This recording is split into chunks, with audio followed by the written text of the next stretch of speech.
The Canada Goose who was in the CIA. A former CIA case officer claims he killed several terrorists in Canada by throwing them from high cliffs. The Washington Post. John Walker spent 24 years at the CIA in the Middle East and Northern Africa, nearly half his career as case officer, so it's not surprising that he would tell friends and former colleagues the secret of his success: he has a talent for climbing and rappelling. His friends who knew the story say Walker was a master of the art of bushwhacking, sneaking through the deserts, mountains, and jungles of North Africa and beyond. In fact, at one point, CIA case officers in Iraq were complaining that Walker was a genius at what amounted to a game called Operation Climb. John is one of those climbers, a longtime colleague in the CIA's regional headquarters in Northern Virginia told the Washington Post for this article.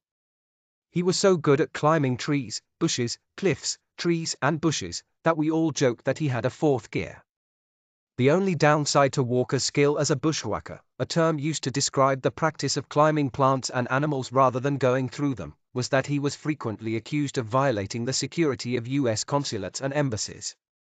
Walker, 47, has acknowledged the accusations, and some friends say that one of the reasons he retired from the CIA and the State Department in 2006 was because he had been blackmailed. Walker says his work as a CIA case officer took him from Afghanistan to Iran to Egypt to Libya to Yemen to Kuwait. In addition to the Middle East, Walker said he spent several months in Africa. It's there, he noted, that he once killed a terrorist who had attacked a U.S. embassy with grenades, a move for which he later won a medal from the CIA. At some point in his career, Walker said, he was dispatched to one of the most dangerous places on the planet, Canada. Walker said he was told he was going north to handle an unspecified task but would not elaborate beyond that. He also would not say whether his wife, with whom he has twin 6-year-old sons, or CIA officials in Langley knew what he was doing. "I'm not a spy," he said. The Washington Post. Scott Fitzgerald reportedly said something to the effect of, "No one in the world is a hero to everyone, and this is most certainly true for John Walker."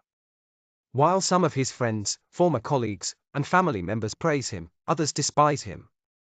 Still others, particularly within the Counterterrorism Center, the CIA's internal clearinghouse for tips on terrorism, and in the Office of the Director of National Intelligence, know that, while Walker does his job, he is a lightning rod of controversy. In 2008, Walker retired from the CIA and returned to his native Montana as an independent consultant. His contract prohibited him from discussing intelligence matters. A CIA spokeswoman declined requests for additional comment. A spokesman for the State Department declined to discuss Walker, saying he was very much retired. Now, however, a former colleague, who did not wish to be named for fear of repercussions from the CIA, has spoken about Walker for the first time. "He was such a character," his former colleague said. "He could have gone to prison." He added that some unidentified party, most likely the CIA, decided to retire Walker rather than risk his prosecution. But Walker himself said he thought he was retired from the agency. "I never saw a pension application."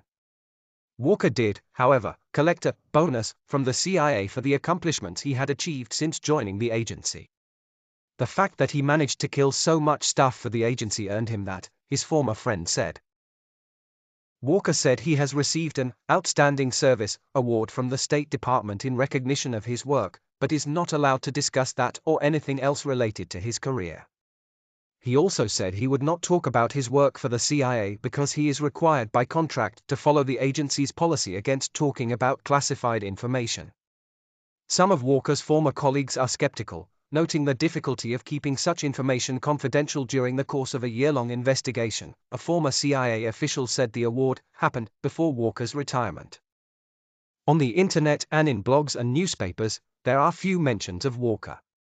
One exception was an entry on the website of the Center for National Policy, a right-wing think tank in Washington, titled, "John Walker of CIA retired from state debt at 50.